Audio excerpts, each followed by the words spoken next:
आज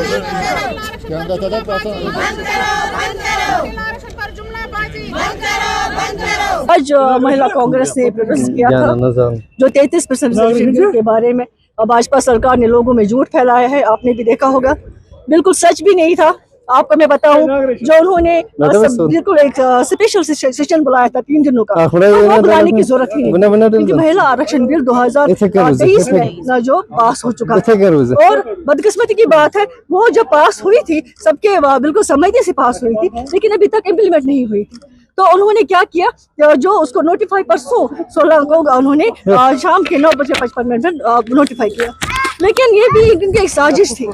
जो हमें पता चला कि वो इसके पीछे, जो महिला आरक्षण बिल के पीछे वो एक साजिश कर रहे थे। साजिश क्या थी कि वो डिलिमिटेशन को लेना चाहते थे, वो हमारी जो कास्ट सेंसस की बात कर रहे थे, वो हमारी यूनियन टेरिटरीज जो अमेंडमेंट क्लॉज है उसकी बिल उन्होंने पेश की थी। उन 3 बिलों में से कहीं पे भी महिला आरक्षण का नाम कहीं नहीं था, नजर नहीं आ रहा था। तो महिला आरक्षण बिल की आड़ में वो ये 3 बिलें पास करना चाहते थे, लेकिन कांग्रेस पार्टी और जो इंडिया गठबंधन है वो ऐसा नहीं होने दे दी, क्योंकि यहाँ महिलाओं की बात ही थी, महिलाओं का मुद्दा ही नहीं था। महिलाओं को तो पहले ही आरक्षण मिला था, लेकिन इनको वो इम्प्लीमेंट ही नहीं करना। तब उन्होंने कहा था कि हम 2029 में ये जो है लागू करेंगे। आज कह रहे हैं जब 800 सीटें होंगी तो तब हम कहना चाहते हैं भाजपा सरकार से कि जो अगर आप में ताकत है, अभी 543 सीट्स है लोकसभा में, तो 1/3 करके 180 सीट्स महिलाओं को तो दे दीजिए ना। कांग्रेस पार्टी तो तैयार है उसके लिए। कांग्रेस पार्टी एक ऐसी पार्टी है जिन्होंने महिलाओं को हमेशा आरक्षण दे दिया।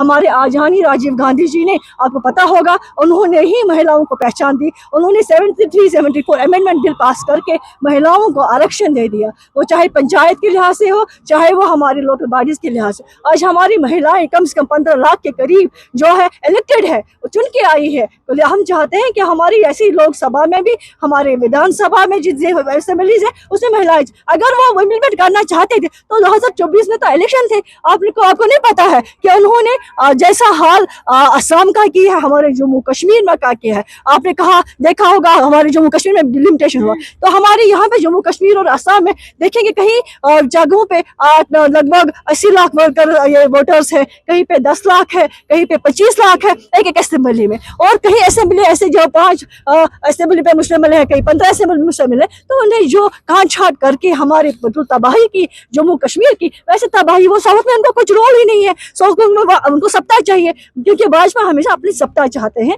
वो साउथ में अपनी सत्ता चाहते हैं, इसलिए उन्होंने इस बिल के आड़ में महिलाओं को लाया। लेकिन महिलाएं हमेशा तैयार है, हमें वो रिजर्वेशन दे दे, अभी दे दे, आज हम तैयार है, कांग्रेस पार्टी भी तैयार है। अगर महिलाओं को रिजर्वेशन वो देना चाहती है, वो अभी भी बोल रहे 30 के बाद देखेंगे, लेकिन उसमें भी उन्होंने अभी कास्ट सेंसस का डाला है, डिलिमिटेशन का डाला है। लेकिन हमारी कांग्रेस पार्टी यही चाहती है कि वो अभी दे दे, आज ही दे दे हमारी रिजर्वेशन, लेकिन उसमें जैसे हमारे आजानी राजीव गांधी जी ने हमारे आदिवासी एसटीज को दिया था, उनको भी रिजर्वेशन दे, वैसे हमारे भी दे दे, तो हम उसके लिए तैयार हैं।